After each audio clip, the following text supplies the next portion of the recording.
Shalom. మన ప్రభువుడు రక్షకుడైన యేసుక్రీస్తు నామములో మీ అందరికీ కూడా నా యొక్క ఆశీర్వాదాలు తెలియపరుస్తూ ఉన్నాను. బాగున్నారు కదా? మీరు సంతోషంగా ఉండాలని, దీవెనకరంగా ఉండాలని, ఆశీర్వాదకరంగా ఉండాలని నా ప్రార్థన, నా కోరిక. ప్రతిరోజు ప్రతి దినము కూడా దేవుని యొక్క పనుబడిగా, దేవుని యొక్క దైవజనుడిగా జ్ఞాపకం చేసుకుంటూ ఉన్నాను. అలాగే మీరు నన్ను ఒక సహోదరుడిగా, మీ ఇంటిలో ఒక కుటుంబస్తుడిగా మీరు చేస్తున్న ప్రతి ఒక్క ప్రార్థనలో నా కొరకు, నా పరిచర్య కొరకు, నాకు ఇచ్చిన కుటుంబం కొరకు, నేను చేస్తున్న ప్రతి ఒక్క సువార్త కొరకు మీరందరూ కూడా వ్యక్తిగతమైన ప్రార్థనలో జ్ఞాపకం చేసుకుంటూ ఉన్నారని నేను సంతోషిస్తూ ఉన్నాను. ఏది ఏమైనప్పటికీ కూడా మనమందరము కూడా దేవుని యొక్క పనిలో జత పని వారమై ఉన్నాం. ఎందుకనంటే ఇది నా ఒక్కడి వల్ల అయ్యేది కాదు. మనందరూ చేతులు కలిపితేనే ఆ యొక్క పని సాధించుకుందాం. అంటే ఈ రోజుని కొన్ని విషయాలు మీతో నేను పంచుకోవడానికి దేవుడు కృప చూపిస్తూ ఉన్నాడు. అయితే ప్రియమైన దేవుని యొక్క బిడ్డలారా, ఇక్కడ మనం చూసినట్లయితే పరిశుద్ధాత్మ దేవుడు ఆయన మాట్లాడుతూ ఉన్నాడు కనుక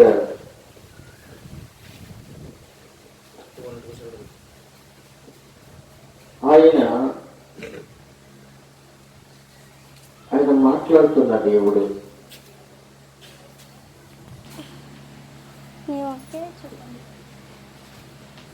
పరిశుద్ధాత్మ దేవుడు ఆయన వాక్యం ద్వారా నాతో మాట్లాడుతూ ఉన్నాడు. ఎందుకంటే నాతోటే కాదు, మనందరితో ఆయన మాట్లాడుతూ ఉన్నాడు. మనందరితోటే కాదు, ఈ సృష్టిలో సృష్టింపబడిన ఆయన పోలుకు చొప్పున ఉన్న ప్రతి ఒక్క మానవాళితో ఆయన మాట్లాడుతూ ఉన్నాడు. రంగుతో సంబంధం లేదు,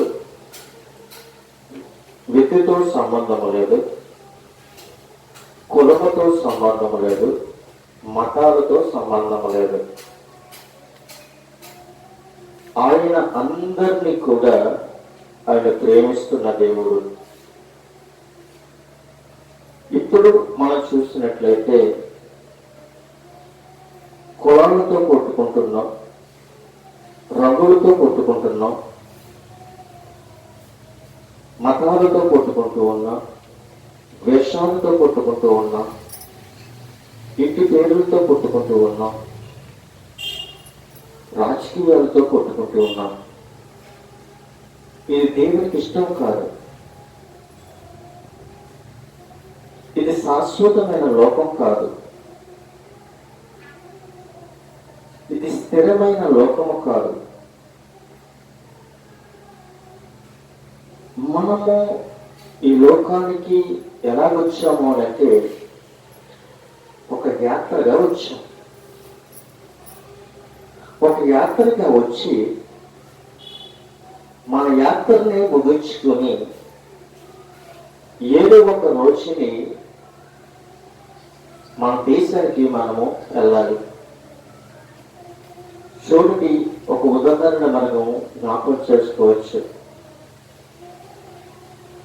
చాలా మంది పురుషులైనా స్త్రీలైనా ఎవరైనా స్వదేశాన్ని విడిచిపెట్టి విదేశాలకు వెళ్ళి అక్కడ 2-3 సంవత్సరాలు పనిచేసి, లేక ఒక 10 సంవత్సరాలు పనిచేసి, వాళ్ళందరూ కూడా వాళ్ళు సంపాదించిన జీవనాన్ని పట్టుకొని వాడు స్వదేశానికి వాళ్ళ కుటుంబం వద్దకి రావాలి, ఎప్పటికైనా రావాల్సిందే. ఆ దేశం శాశ్వతమైన దేశం కాదు. నువ్వు కష్టపడటానికి వెళ్ళవు, డబ్బు సంపాదించుకోవడానికి వెళ్ళవు, నీ బిడ్డలను పోషించుకోవడానికి వెళ్ళావు.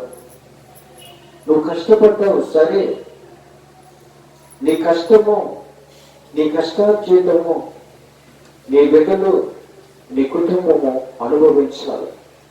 అంతేగాని నువ్వు కష్టపడ్డ కష్టార్జితము వేరొక వారు అనుభవించకూడదు. నువ్వు కష్టపడ్డ కష్టార్జితము వేరొక పురుషులు అనుభవించకూడదు. నువ్వు కష్టపడ్డ కష్టార్జితము వేరొక స్త్రీ అనుభవించకూడదు. నువ్వు కష్టపడిన కష్టార్జితము వేరొక మనుషులు అనుభవించకూడదు. నువ్వు కష్టపడ్డ కష్టార్జితము నీ కుటుంబము అనుభవించాలి. నీ కొరకు నువ్వు చేస్తున్న పనుల కొరకు నైట్ అనగా పగలనకుండగా, ఒక్క క్షణము కూడా తీరిక లేకుండా ఆ దేశంలో ఎంతో కష్టపడి ఎంతో శ్రమించి సంపాదించిన డబ్బుని ఎందుకు పనికిరాని స్నేహాలకు ఖర్చు పెట్టేసి ఉత్తసేతులతో ఇంటికి వచ్చిన తర్వాత బిడ్డలని కొరకు ఎదురు చూస్తూ ఉన్నప్పుడు ఆ బిడ్డల వైపుకు నువ్వు ఎలా చూడగలదు?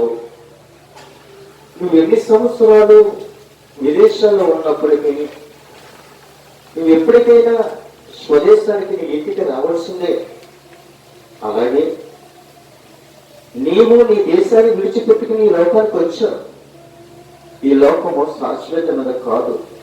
ఈ లోకము అబద్ధకరమైనది. ఈ లోకము ఘోరమైన ప్రమాదములో ముచ్చివేసే సమయాలు కూడా రాబోతూ ఉన్నాయి. ఈ లోకము మనుషులని అవమానపరిచే లోకము, మనుషులని ద్వేషించే లోకము, మనుషులని అవమానపరిచే లోకము. ఈ లోకము మనుషుల్ని విమర్శించుకునే లోకము. ఈ లోకము ఉన్నంత కాలము ఈ లోకం కొరకు ప్రార్థించేద్దాం. కానీ మరి ఒక లోకం ఉంది. ఆ లోకం కొరకు మనము ప్రార్థన చేసి ఆ లోకానికి మనము వెళ్ళేంత వరకు కూడా ఈ లోకములో మనమందరము కూడా ప్రార్థించేవారులా ఉండాలి. ప్రభు సన్నిధిలో ఉండేవారులా ఉండాలి. సంఘాలలో గడిపేవారులా ఉండాలి. పాటలు పాడేవారులా ఉండాలి. ప్రార్థన చేసేవారులా ఉండాలి. విజ్ఞాపన చేసేవారులా ఉండాలి. కృతజ్ఞతాస్తుతులు చెల్లించేవారులా ఉండాలి. మా మీదకి ఎటువంటి దుష్టుడు రాకూడదు అని ప్రభు సన్నిధిలో మొర్ర పెట్టేవారులా మనం ఉండాలి. అయితే ప్రియమైన దేవుని బిడ్డలారా, నేను దేవుని యొక్క వాక్యాన్ని ఇంకా వివరించలేదు కనుక మనము దేవుని యొక్క వాక్యాన్ని మనం చదువుకుందాం. అపోస్తల కార్యములు 16వ అధ్యాయము మరి 16వ వచనాల వరకు కూడా కొన్ని మాటలు ఇక్కడ మనకి కనబడుతున్నాయి. అపోస్తల కార్యములు 16వ అధ్యాయము 1 నుండి 16 వచనాలు మనము చదువుకుందాం. అయితే మనము సమయానికి మనము ముగించుకుందాం. అంటే మనము మనుషుల్ని హింసించేవారుగా ఉండకూడదు. వాక్యంలో మనము మాట్లాడదాం. పౌలు దెబ్బేకును లుస్త్రాకును వచ్చిన. ఎక్కడి నుంచి ఎక్కడికి వచ్చిందండి? పౌలు దెబ్బేకును లుస్త్రాకును వచ్చాడు.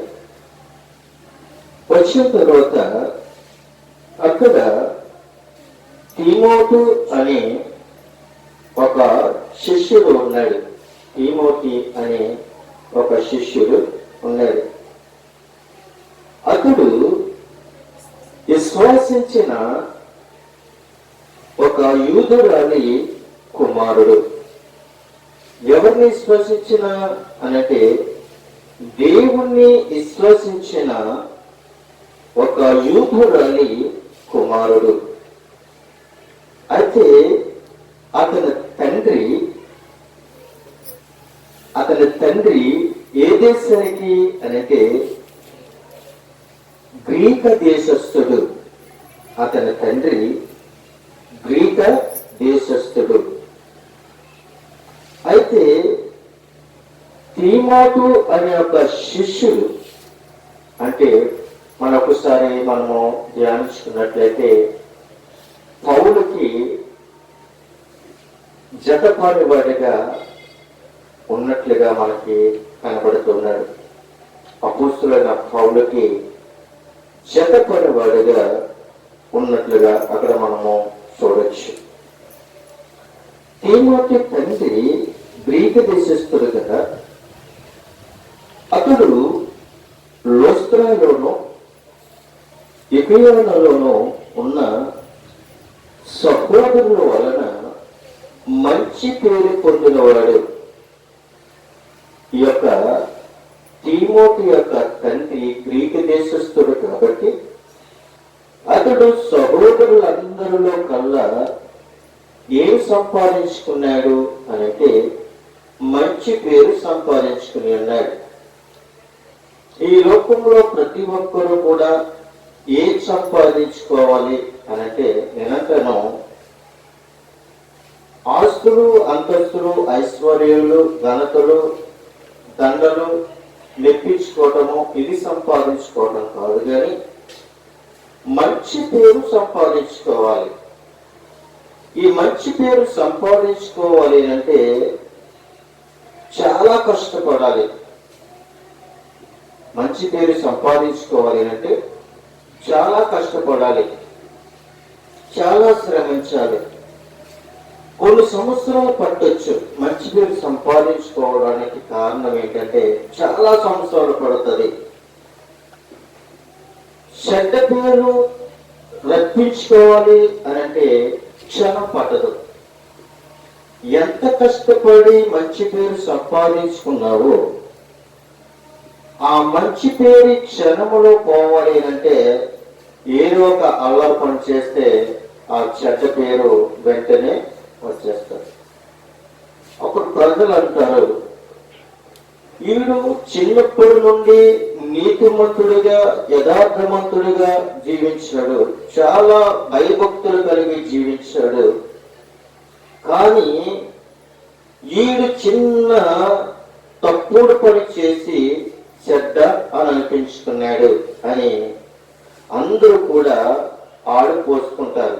అయ్యో, ఆ చిన్నప్పటి నుంచి కూడా ఎక్కడ కూడా తప్పనడుగు వేయలేదు, ఇప్పుడు అతడు ఏదో చిన్న పొరపాటు చేశాడు కదా, అతను క్షమిందాము అన్న ఆలోచన ఎవరికి ఉండదు.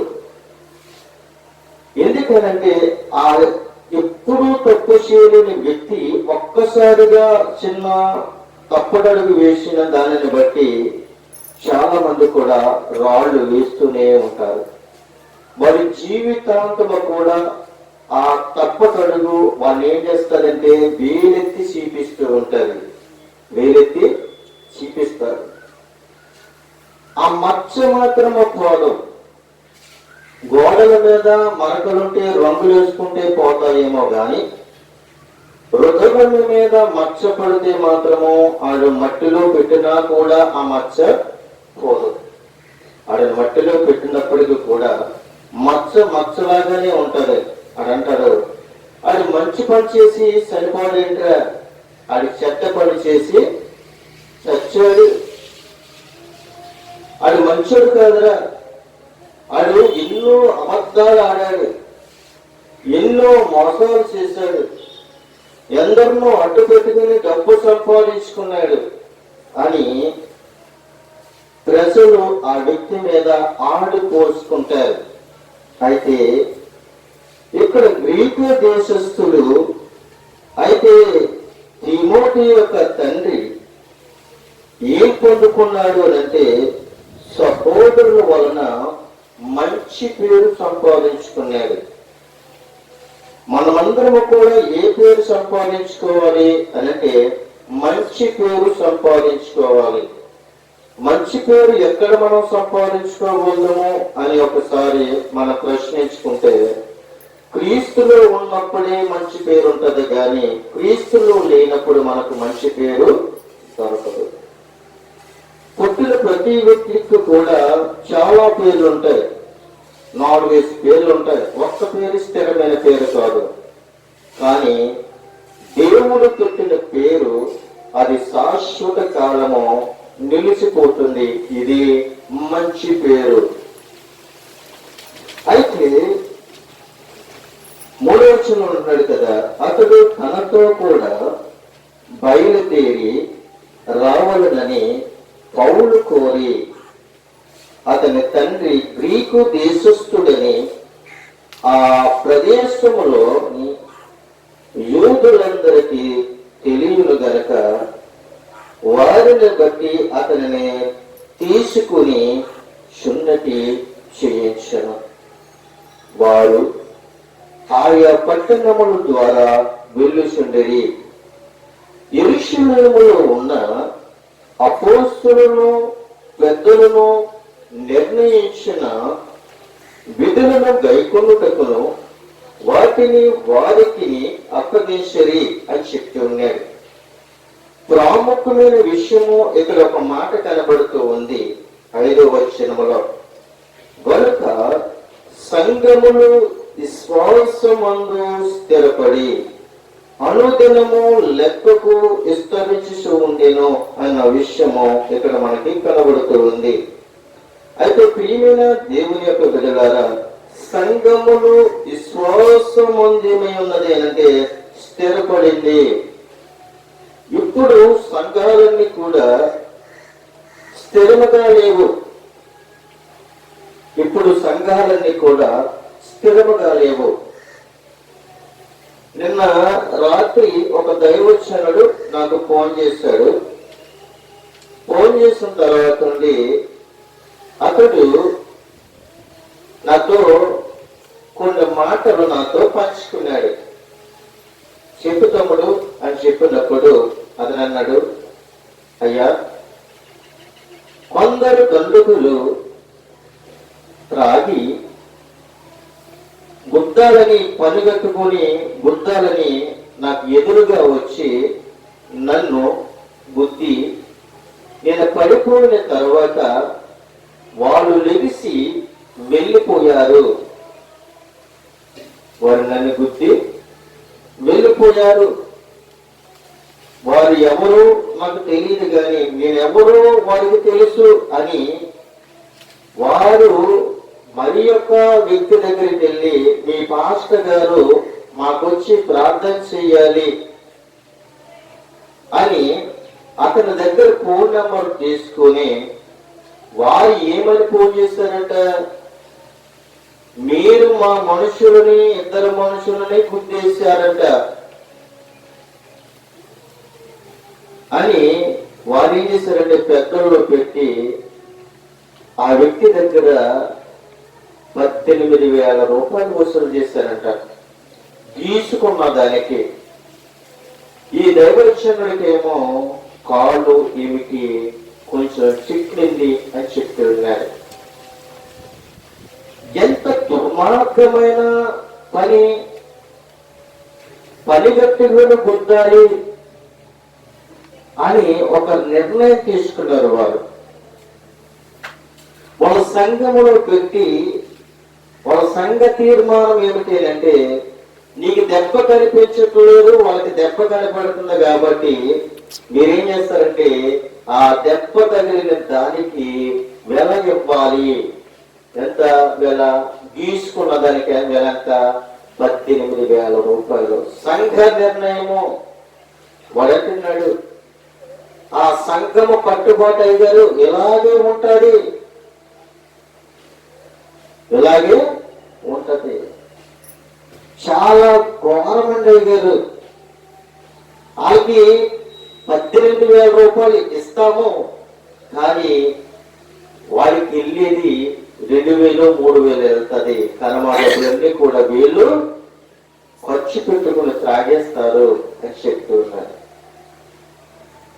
అంటే సంఘాలు ఎలాగున్నాయంటే ఒక కట్టుబాటు మంచిదే, అది మంచిదో చెడుతో ఆలోచించి ఎవరికి న్యాయమో ఎవరికి అన్యాయం జరిగిందో మంచి తీర్పు తీరిస్తే దేవుడు నిన్ను క్షమిస్తాడు.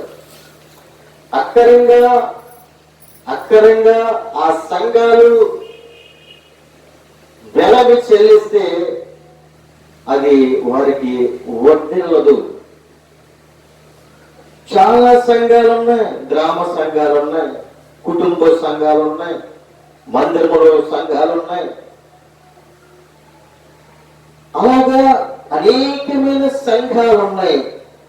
కానీ ఇక్కడికి మనం చూసినట్లయితే సంఘములన్నీ కూడా ఏ సంఘములు ఇవి? దేవుని సంఘములు.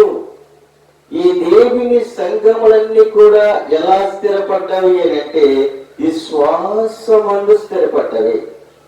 విశ్వాసమందు స్థిరపడ్డాయి. మనము విశ్వాసము పొందుకొని మారు మనసు పొందుకుంటేనే గాని దేవుని యొక్క సంఘాలలోకి మనము చేరలేము. నేను విశ్వాసము పొందుకున్నాను, మారు మనసు పొందుకున్నాను కాబట్టి నేను దేవుని యొక్క మందిరములో కూర్చోవాలి.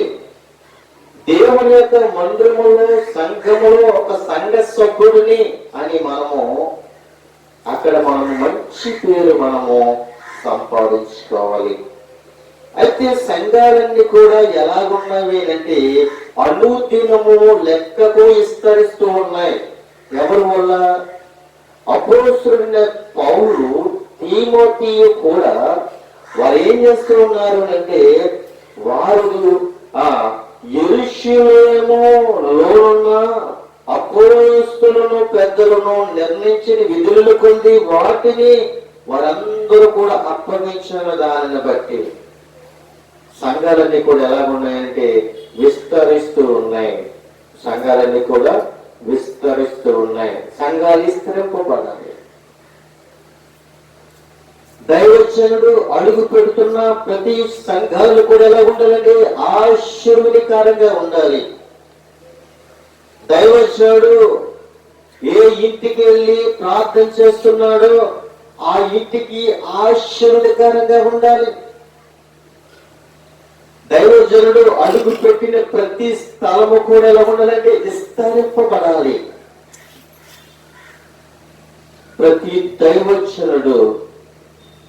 ప్రతి దైవజనుడు సన్నద్ధుడై ఉండాలి, జత పనివారిగా ఉండాలి.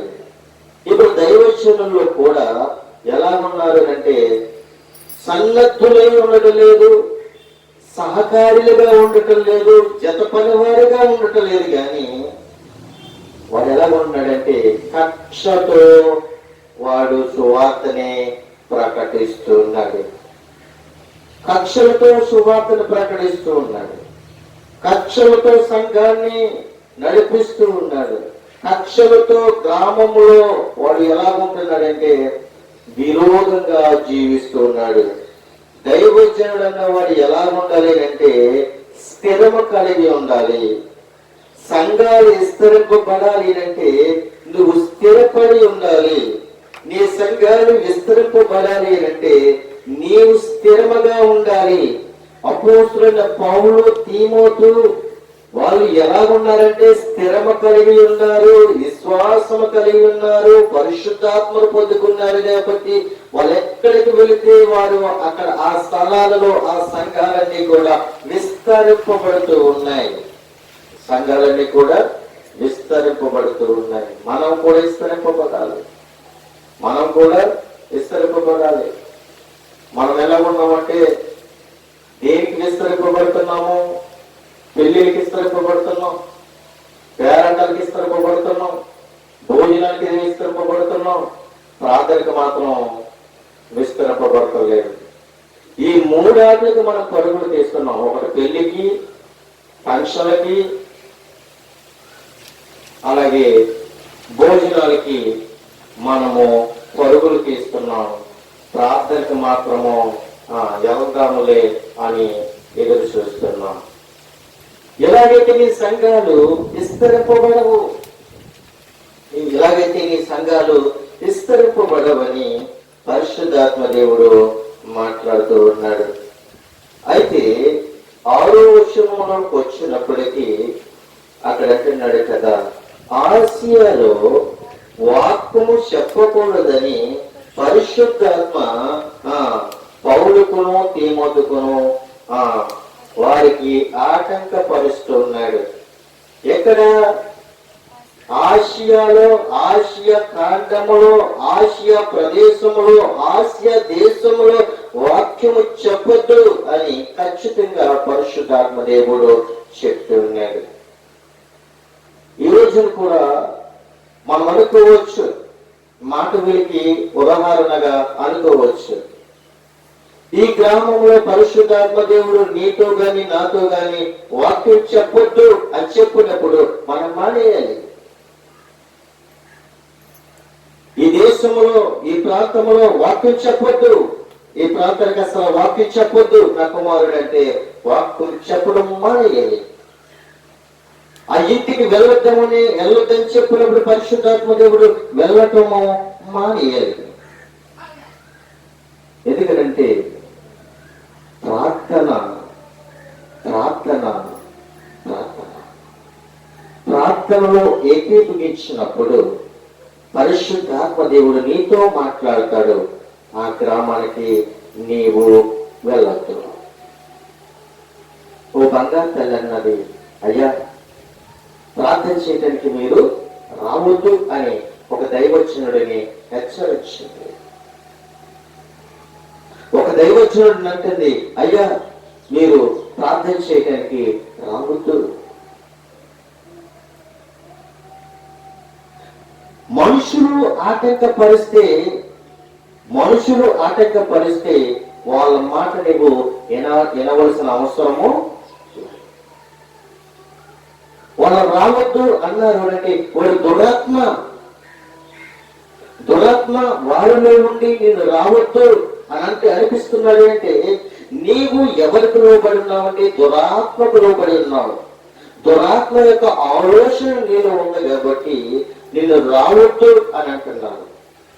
కానీ పరిశుద్ధాత్మ దేవుడు అంటున్నాడు కదా, అసలు వాక్యం చెప్పడానికే నువ్వు వెళ్ళొద్దు, వాక్యం ప్రకటించడానికే నువ్వు వెళ్ళొద్దు, ఆ ఇంటికి ఆశీర్వాదం ఇవ్వడానికే నీకు వెళ్ళొద్దు, వెళ్ళవలసిన అవసరము లేదు. ఇది నా మాట కాదు. పరిశుద్ధాత్మ దేవుడి ఆసియా ఖండములకు వెళ్ళకూడదని పరిశుద్ధాత్మ దేవుడు వారిని ఆటంకపరుస్తూ ఉన్నాడు. వారు ఎప్పుడైతే ఆటంకపరుస్తారో వారు ఎక్కడి నుంచి ఎక్కడికి వెళుతున్నారు అని అంటే ఎవరు? తీమోతేయు, పౌలు పరిశుద్ధాత్మ దేవుడు వెళ్ళొద్దని చెప్పినప్పుడు వారు వేరొక ప్రాంతానికి వెళ్తూ ఉన్నారు. అప్పుడు కూడా వారిని ఎవరు అడ్డు పెడుతున్నారు అని అంటే యేసు యొక్క ఆత్మ వారిని వెళ్ళనీయలేదు. ఎక్కడికి వారు వెళ్తున్నారని మనం చూస్తున్నాం. వారు ఉబ్రియా, గలతియా దేశముల ద్వారాగా వెళ్ళిరి. మూసియా దగ్గరకు వచ్చినప్పుడు బూతినియాకు వెళ్ళుటకు ప్రయత్నం చేశారు, కానీ యేసు యొక్క ఆత్మ వారిని వెళ్ళనీయలేదు. వాళ్ళు ఎక్కడికి వెళ్ళాలని ప్రయత్నించారు? బితూనియాకు వెళ్ళుటకు ప్రయత్నం చేశారు, కానీ ఆ బితూనియాకు వెళ్ళకుండా యేసు యొక్క ఆత్మ వారిని వెళ్ళనీయలేదు. ఇక్కడేమో పరిశుద్ధాత్మ దేవుడు వెళ్ళనీయలేదు. ఎక్కడికి వెళ్తుంటేని ఆసియా దేశానికి వెళ్ళొద్దని పరిశుద్ధాత్మ చెప్పాడు. బూతియానికి వెళ్ళటానికి ప్రయత్నం చేస్తున్నప్పుడు యేసుక్రీస్తు యొక్క ఆత్మ వారిని వెళ్ళనేలేదు. అయితే వీరు ఎక్కడికి వెళ్ళాలో యేసుక్రీస్తుకు పరిశుద్ధాత్మ దేవుడికి తెలుసు కాబట్టి వారు దేవుడు చెప్పిన మాట ప్రకారంగా వారు వెళుతూ ఉన్నారు.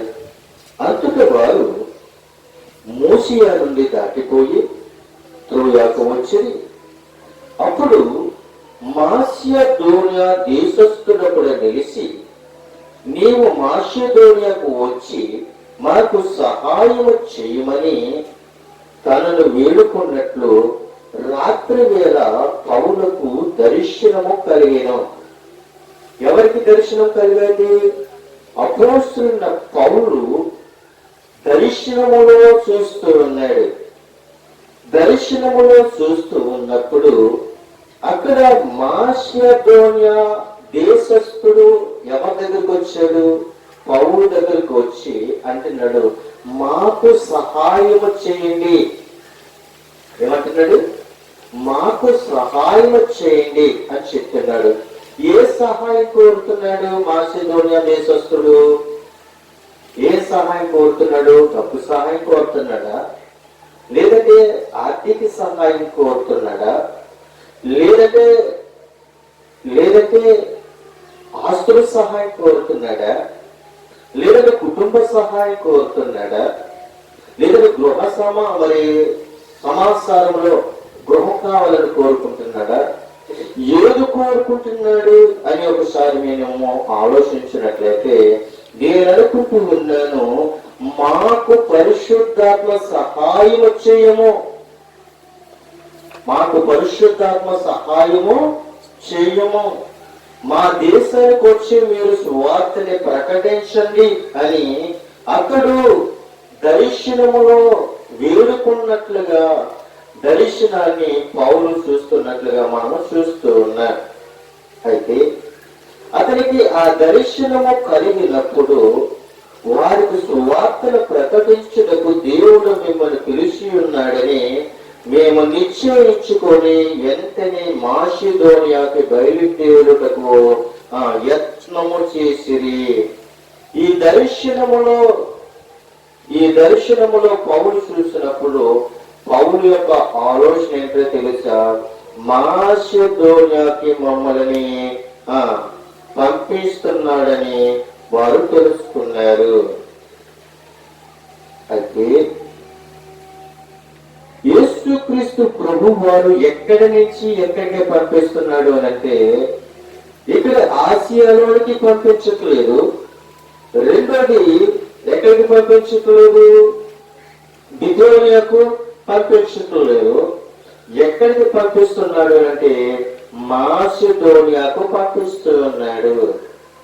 మాసిదోనియాలో మరి ఎలా వెళ్ళారు అని ఒకసారి ఆలోచన చేసినట్లయితే ఇక్కడ అంటున్నాడు కాబట్టి మేము త్రోయాన్ని విడిచి వాడు ఎక్కి తిన్నగా సముద్రకేకు మరునాడు నియమూలని తిని అక్కడ నుండి పిల్పేకి నీ వచ్చితమే. ఈ పట్టణాలు దాటిన తర్వాత 12వ వచనంలోకి వచ్చినప్పటికీ మాసిదోనియలో ఆ ప్రాంతమునకు ముఖ్య పట్టణము రోమియుల ప్రవాసమై ఉన్నది.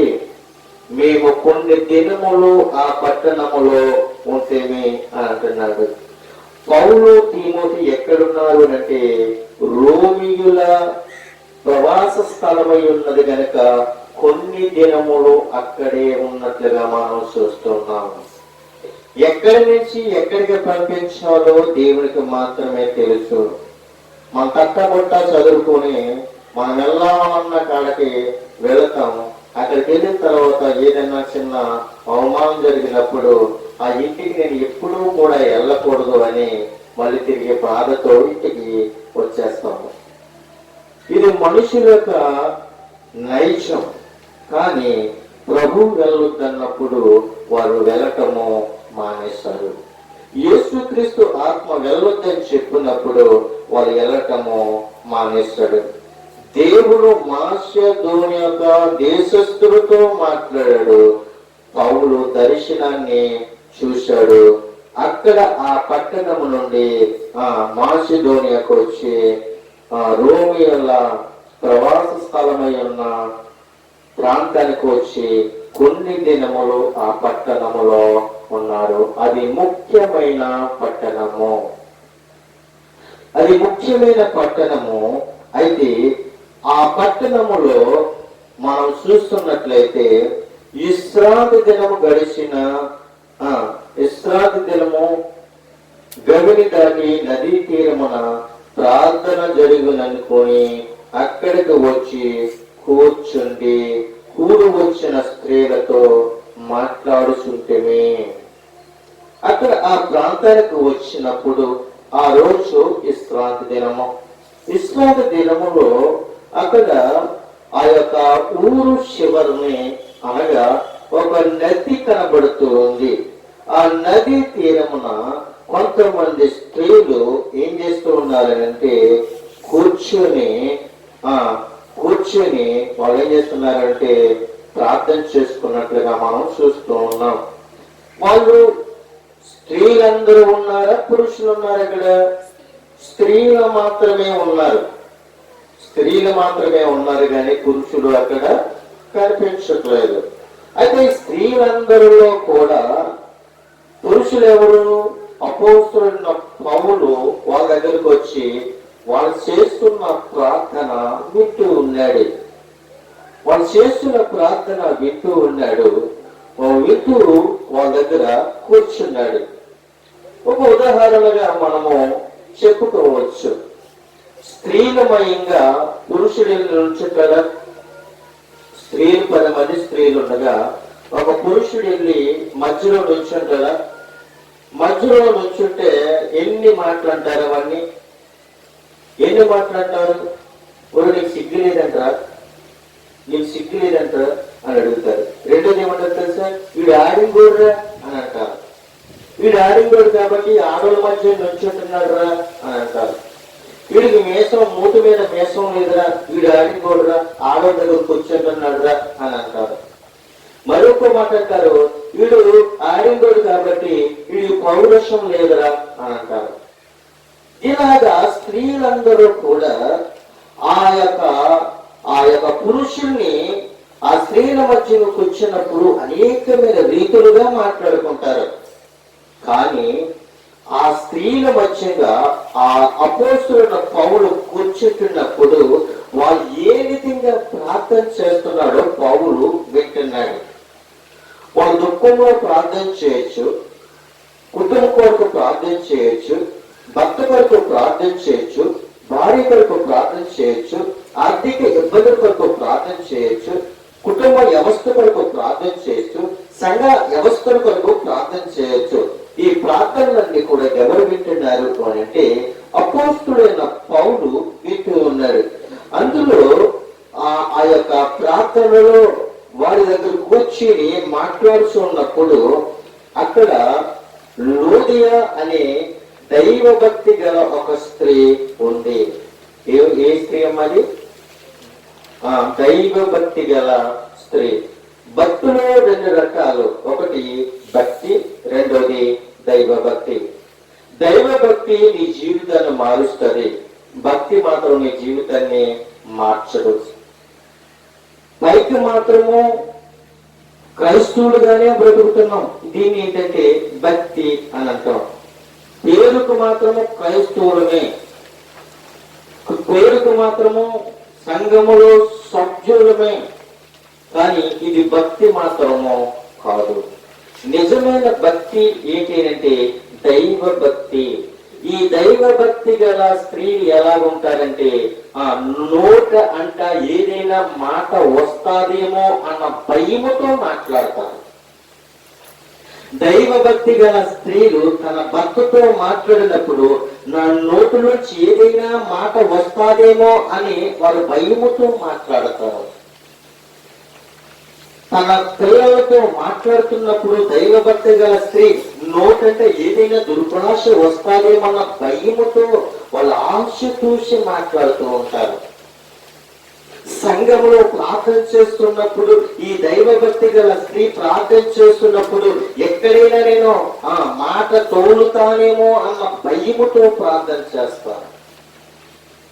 భక్తి గల స్త్రీ ఎలా ప్రార్థన చేస్తారో తెలుసా? నేను పురుగును ప్రభువా, నేను దూలను ప్రభువా, ఎందుకు పనికిరందాన్ని ప్రభువా, ఈ ప్రార్థన అన్నమాట. నీకు తెలుసు కదా ప్రభా, నేను ఎటువంటి దాన్నో, నేను ఎలా నడుచుకుంటున్నానో నీకు తెలుసు కదా ప్రభా, నేను ఎక్కడ కూర్చుంటున్నానో నీకు తెలుసు కదా ప్రభా, నేను ఎక్కడ పడుకుంటున్నానో నీకు తెలుసు కదా ప్రభా, నేను ఏం మాట్లాడుతున్నానో నీకు తెలుసు కదా ప్రభా. నీకు తెలుసుంటే నాకు తెలుసుంటే ఎవరికి కావాలి? దీన్ని దైవ భక్తి అంటారు, ఇది భక్తి అని అంటారు. భక్తి అంటూ చెప్పుకుంటూ కూడా నువ్వు ఏం చేస్తున్నావంటే కప్పుకొని తిరుగుతున్నావు. శీతాకాలంలో మనం దుప్పలు కప్పుకుంటామా? శీతాకాలంలో దుప్పలు కప్పుకుంటామా? ఎందుకంటే కప్పుకుంటున్నాం? చలి వేస్తారని దుప్పలు కప్పుకుంటున్నాం. చలి వేస్తే ఆత్మ అది దుప్పలు తీసేసి పక్కన పడేస్తాం. ఏంటి పడేం కదా. వీళ్ళ కూడా భక్తి అనే దుప్పటి కప్పుకొని, భక్తి అనే ఒక దుప్పటి కప్పుకొని నామకార్థంగా తిరుగుతున్నారు ప్రజల్లో. పెళ్లికి వెళ్ళటానికి తెల్లరి గట్లనే ప్రయాణం ఆడుతున్నారు, ఫంక్షన్ వెళ్ళటానికి పెద్దలగాడే ప్రయాణం ఆడుతున్నారు, ప్రార్థన మందిరానికి వెళ్ళటానికి కాళ్ళు లాగుతున్నాయి, చేతులు లాగుతున్నాయి, తలపోటు వస్తుంది, కడుపులు నొప్పి వస్తుంది, కళ్ళు తిరుగుతున్నాయి, నన్నానికి నొప్పిగా ఉంది. ఇలాగా దొంగ భక్తి చేసే వారందరూ కూడా ఏం చేస్తారంటే షాకులు చెప్పి తప్పించుకుంటూ తిరుగుతారు. కానీ దైవ భక్తి గల స్త్రీ ఎప్పుడు ఆదివారం వస్తుందా అని ఎదురు చూస్తాది. దైవ భక్తి గల స్త్రీ ఆదివారం ఎప్పుడు వస్తుందా అని ఆ ఆదివారం కొరకు ఎదురు చూస్తారు.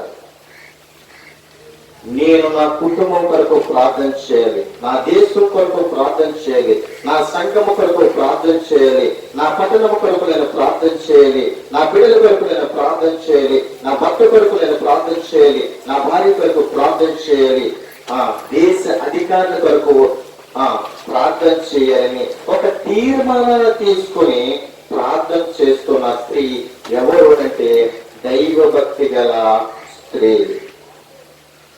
అయితే ఈ దైవ భక్తి గల స్త్రీ ఏం చేస్తుంది అంటే ఈమెకి ఒక లక్ష్యము, ఒకటి పని చేసే స్త్రీ, ఈమె ఒక పనితీరు కలిగి ఉన్న స్త్రీ.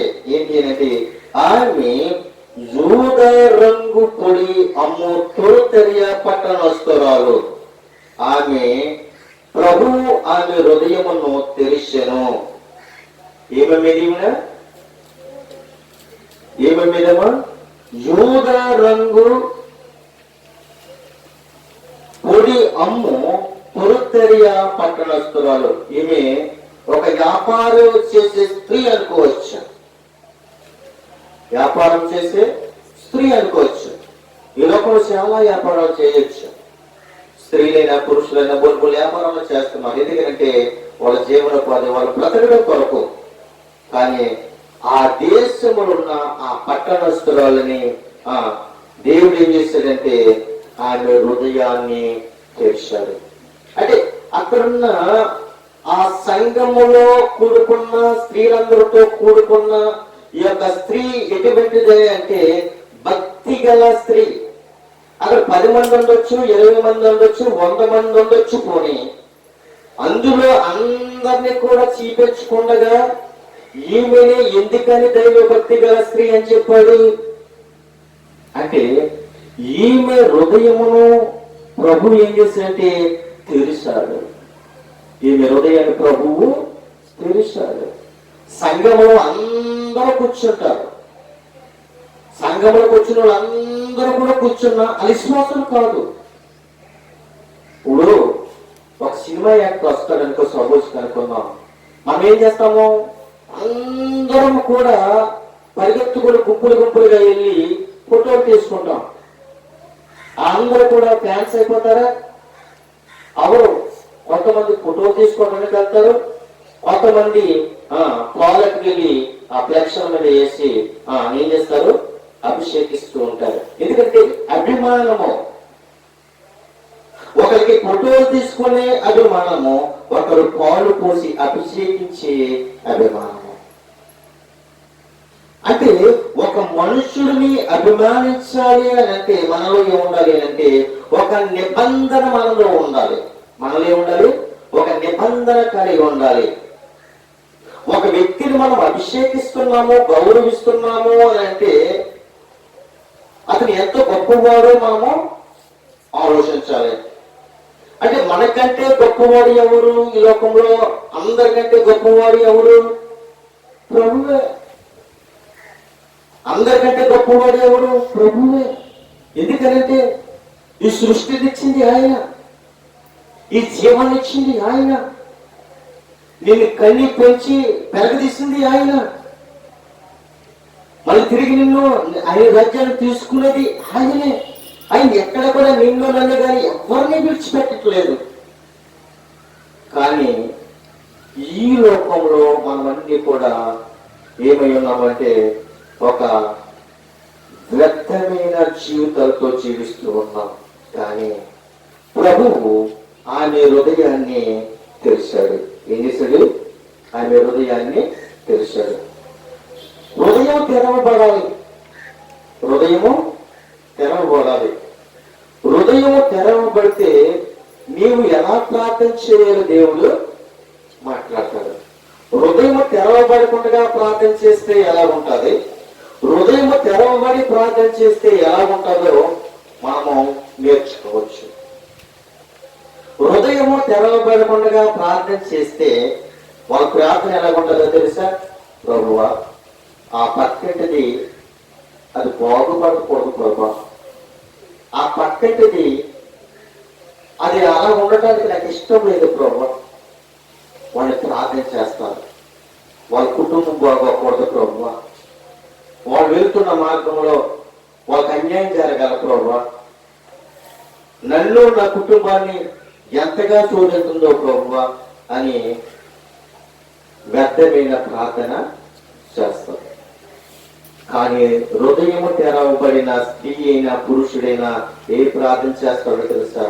ప్రభువా, నా ఇంటి పక్కన ఉన్న వారందరూ కూడా క్షేమంగా ఉండాలి, నా ఇంటి పక్కన ఉన్న వారందరూ కూడా సంతోషంగా ఉండాలి, నా ఇంటి పక్కన ఉన్న వారే కావచ్చు, నా గ్రామంలో ఉన్న ప్రజలందరూ కూడా దీవెనకరంగా ఉండాలి ప్రభువా. అందు నిమిత్తము అవసరమైతే ఏదో కోసము ఒక రోజునైనా నేను ఉపవాసం ఉంటాను ప్రభువా. ఇది హృదయము తెరవబడి చేసిన ప్రార్థన. హృదయము తెరవబడి చేసిన ప్రార్థన. హృదయము మూసుకున్న ప్రార్థనేమో దూషిస్తుంది, తెరవబడిన ప్రార్థన ఆశీర్వదిస్తుంది. అయితే ఎప్పుడైతే ప్రభువు ఆమె హృదయాన్ని తెలిసాడో పౌలు చేత పౌలు చెప్పిన మాటలు ఎందు లక్ష్యం ఉంచింది. పౌలు చెప్పిన మాటలు ఏం చేసింది? లక్ష్యం ఉంచింది. అంటే వింటుంది, విశ్వాసించింది, నమ్మింది. ప్రవర్తనాడు కదా, నమ్మట దేవుడనైతే నమ్ము వారికి సమస్తమును కూడా సాక్ష్యమే. మనం నమ్మాలి. ఎక్కడ ఆసియా దేశం ఎక్కడ, బుటినియా ప్రాంతము ఎక్కడ, మాసిడోనియా ప్రాంతం ఎక్కడ, రోమియో ప్రాంతం ఎక్కడ, ఆ ప్రాంతానికి పౌలుని తీసుకుని వచ్చాడు. ఎక్కడెక్కడి నుంచో తీసుకుని వచ్చాడు. పౌలుని ఆ యొక్క లూదియా అనే దైవభక్తురాలు ఎప్పుడూ కూడా చూడలేదు. పౌలు ఆ లూదియా అనే దైవభక్తురాలనే స్త్రీని ఎప్పుడు కూడా చూడలేదు. ముఖాముఖికి ఎప్పుడు కూడా వాళ్ళు ఎదురుపడలేదు. ఆ దేశానికి కానీ ఆ పట్టణానికి కూడా పౌలు ఎప్పుడు కూడా రాలేదు. అదే మొదటిసారి. కానీ పౌలు చెప్పిన మాటలు తన హృదయములో ఏంటి పెట్టుకుంది, నమ్మింది, విశ్వాసించింది కాబట్టి ఏం చేసిందో తెలుసామే? ఏం చేసింది? ఆమె బాప్తిసం పొందుకుంది. బాప్తిసం పొందుకోవడమే కాదు, ఆమె ఇంటి వారికి కూడా బాప్తిసము ఇప్పించింది. పౌలు చెప్పిన మాటలు, ప్రభువు చెప్పిన ప్రకటించిన సువార్త అక్కడ ఆ ప్రాంతంలో ఎవ్వరూ ఎన్నట్లుగా ఉండొచ్చు, కానీ ఈ స్త్రీ ప్రభు హృదయాన్ని తెరిచాడు కాబట్టి ఆమె రక్షింపబడ్డది, ఆమె ఇంటి వారిని కూడా రక్షించుకుంది. మన ఇంటిలో అందరూ కూడా రక్షింపబడాలి. ఒక రక్షింపబడి ఒకరు లోకములో ఉండకూడదు. రక్షింపబడితే అందరూ రక్షింపబడాలి. ఒకరు రక్షింపబడిన తర్వాత ఆ ఇంటిలో భర్త అయినా భార్య అయినా పిల్లలైనా ఎవరైనా రక్షింపబడలేనప్పుడు వారి కొరకు రోజు ప్రార్థన చేయాలి. అంతే తప్పగానే భార్య రక్షింపబడిన తర్వాత భర్త రక్షింపబడలేదనుకోండి, భార్య రక్షింపబడిన తర్వాత భర్త రక్షింపబడలేదనుకో, భర్త ఎక్కడుంటాడు? లోకంలో ఉంటాడు. భార్య ఎక్కడున్నది? దేవుని యొక్క రాజ్యంలో ఉన్నది. అంటే భర్త లేకపోయినప్పుడు కూడా పర్లేదు, కానీ నేను దేవుని రాజ్యంలో ఉండాలన్నది ఒక ఆలోచన. అంటే దాన్ని ఏమంటారంటే స్వార్థము. ఏమంటారు? స్వార్థము అంటది. అమ్మ ఈ ఆయన బాప్టిజం తీసుకున్నాడా అని అంటే, ఎక్కడంతా గారు అడుగుతూ ఆగిపోతాడండి. ఎంత చెప్పినా వాడేనండి బాబు, ఎంత ప్రార్థన చేసినా వాడేనండి బాబు అని తప్పించుకుంటది. ఏనాడు కూడా ఎంత కరెక్ట్ గా అడిగినప్పుడు అంత మా ఆయన త్రాగుపోతాడండి, మా ఆయన తిరిగిపోతాడండి, మా ఆయన మాట ఏంటండి, అందుకేనండి దేవుడు పట్టుకోలేదండి అని చెప్తూ ఉంటారు. అంత ఖచ్చితంగా చెప్పినప్పుడు నీ భర్త కొరకు ఉపవాసం ఉండి ప్రార్థన చేయలేవా? నీ భర్త కొరకు, నీ భార్య కొరకు ఉపవాసం ఉండి ప్రార్థన చేయలేవా? నీ భర్తని దేవుని మందిరంలోకి తీసుకుని రాలేవా? దేవుని మందిరంలోకి తీసుకుని వచ్చి దేవుని యొక్క వాక్యాన్ని వినిపించలేవా? ఒక్క రోజున బాప్తిసం తీసుకోకపోవచ్చు, దగ్గర ఒక సంవత్సరం వరకు కూడా ఇడవకుండా ప్రతి విశ్రాంతి దినము దేవుని యొక్క మందిరంలో గడిపినప్పుడు నీ భర్త మారకపోతే నేను నా యొక్క సేవని విడిచిపెట్టేస్తాను. నీ కొరకు ప్రార్థన చేసేవారులా ఉండాలి. ఎందుకంటే భార్య భర్త కొరకు ప్రార్థన చేయాలి.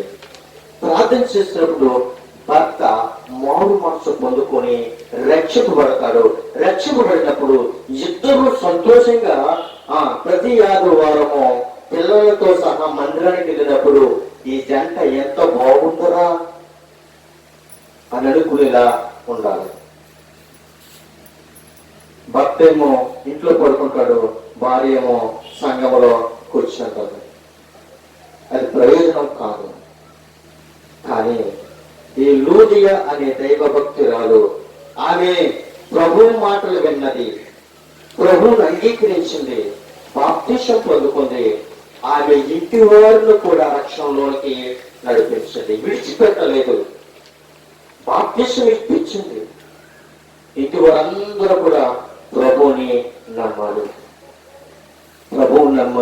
ప్రియమైన దేవుని పిల్లలారా, అయితే ప్రభువునందు విశ్వాసించింది కాబట్టి అంటే ఆమె ఇంటి వారు బాప్తిసం పొందినప్పుడు ఆమె నేను ప్రభువునందు విశ్వాసము గలదానని మీరు ఎంచితే నా ఇంటికి వచ్చి ఉండుడని వేడుకొని మిమ్మల్ని బలవంతము చేస్తున్నాను. ఈ యొక్క దైవ భక్తి గల స్త్రీ ఎవరిని రమ్మని అడుగుతుంది? పౌలుని. ఏమని అడుగుతుంది? నేను విశ్వాస గలదాన్నైతే నా ఇంటికి వచ్చి మీరునండి. నేను నా ఇంటి వారు ఎలాగైతే రక్షింపబడ్డామో నా ఇంటికి వచ్చి నా ఇంటిని కూడా మీరు ఆశీర్వదించి వెళ్ళండి అని చెప్పవచ్చు. నన్ను విశ్వసించింది, ప్రభుని అంగీకరించింది, ప్రభు సన్నిధిలో సాగింది. మనమందరము కూడా ఎలా ఉండాలంటే ప్రభువుని విశ్వసించే వారిలా ఉండాలి. మనము రక్షింపబడుతునే కాదు, మన ఇంటి చుట్టూ ఉన్న వారందరూ కూడా రక్షణలో ఉన్నారా లేరని మనం తెలుసుకొని వారి కొరకు ప్రార్థన చేసేవారిలా ఉండాలి. రెండవది, వారిని మన యొద్దకు రమ్మని మనము పిలవాలి. వారిని మన యొద్దకు రమ్మని పిలవాలి. అయ్యా మా ఇంటికి వచ్చి ప్రార్థన చేయండి, అయ్యా మీరు మా ఇంటికి వచ్చి అడుగు పెడితే నాకు అదే సంతోషము, అయ్యా మీరు మా ఇంటికి వచ్చి భోజనం చేస్తే నాకు అదే ఆశీర్వాదము. అలా పిలిచిన వాళ్ళు ఎవరో కూడా లేరు. దైవజనుడు వస్తే తలుపులు మూసుకునే వారు ఉన్నారు. దైవజనుడు వస్తే మా ఇంటికి రావద్దు అన్నవారు ఉన్నారు. మా గ్రామానికి రావద్దు, మా దేశానికి రావద్దు, మా ఇంటికి రావద్దు అని అన్నవారు మనకి కనబడుతూ ఉన్నారు. ప్రియమంటే వ్యక్తిగత ఈ దైవ భక్తి గల స్త్రీ పౌలు అంటే మా ఇంటికి రండి. పౌల్లో ఎవరున్నారు అని అంటే పరిశుద్ధాత్మదేవుడు. పరిశుద్ధాత్మదేవుడు ప్రభువైన యేసుక్రీస్తు పౌలులో ఉన్నారు కాబట్టి, ఆమె ఎరిగి ఉన్నారు కాబట్టి మా ఇంటికి మీరు రండి అని ఆయనని ఆహ్వానించింది.